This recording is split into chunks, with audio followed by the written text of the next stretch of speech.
Hello again. Yeah, I know it's been not too long since I've put out another video, but I've looked at the other video and it sucked ass.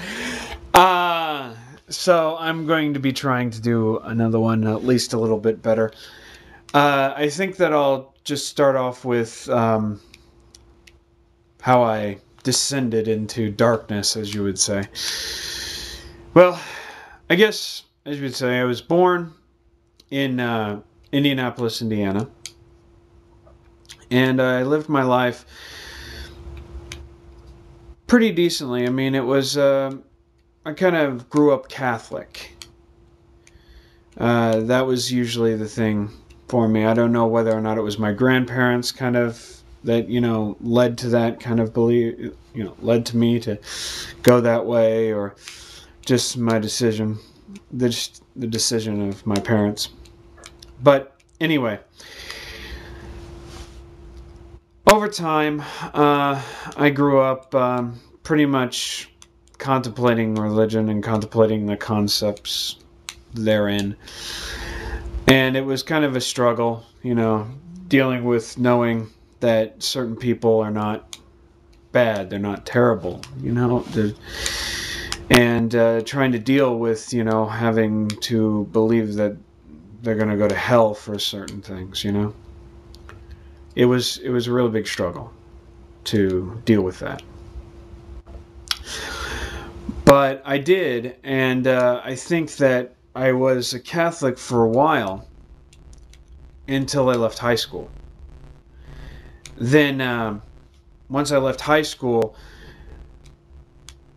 I kind of just classified myself as an agnostic, but yet I was really a deist. I believed in God, But it was just classifying myself as an agnostic, and I was like everybody else. I didn't check anything. There was nobody really ever does, and we don't. And even if we did, we just didn't know how to actually check and recheck to make sure that we were correct.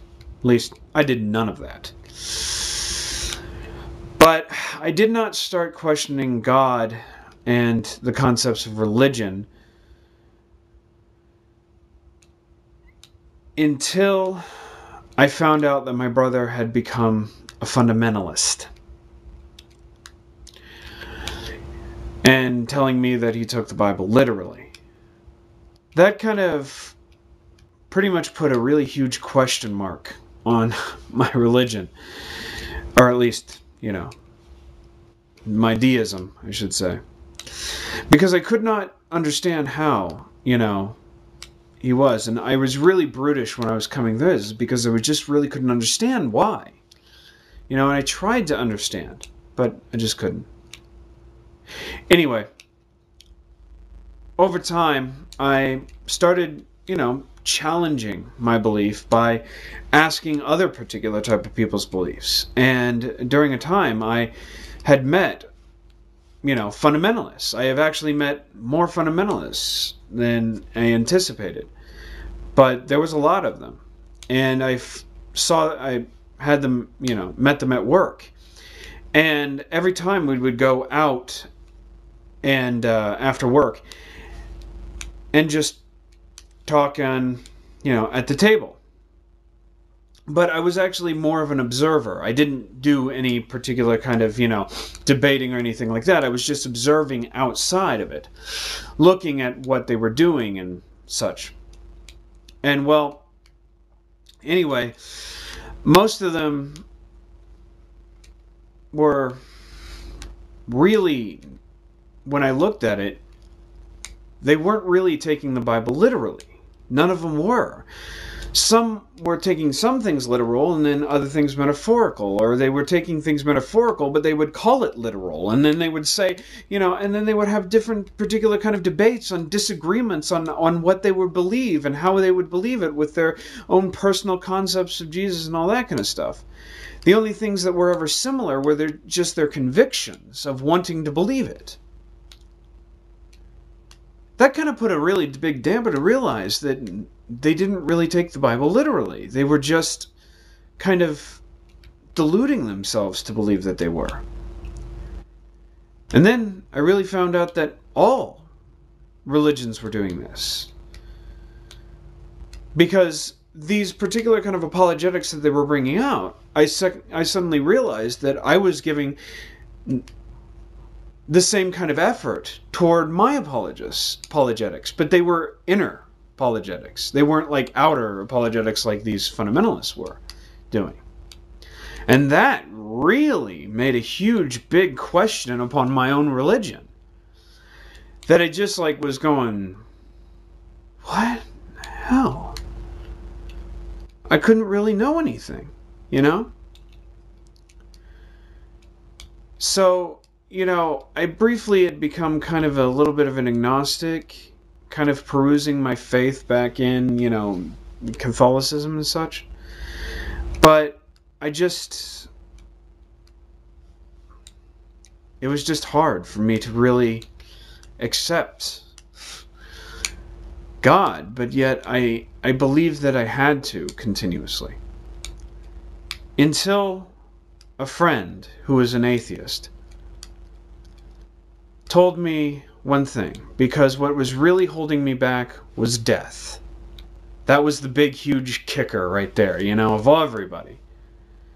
And when death was holding me back, I suddenly realized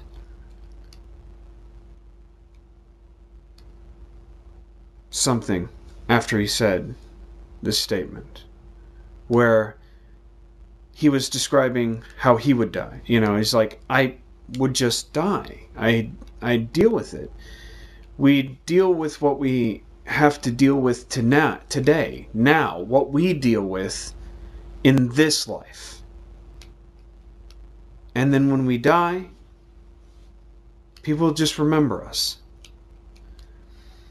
And as much as it in some ways didn't seem comforting, it felt right and true. And about a few more contemplations, I became an atheist. At age 23. Yeah, it took a long time, dude. But I did it. And there you have it.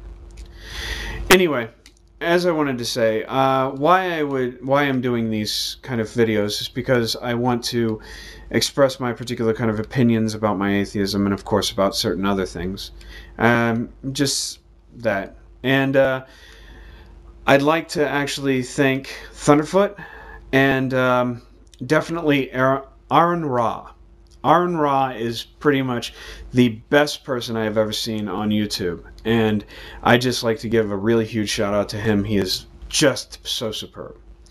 But anyway, right now, I just wanted to release this.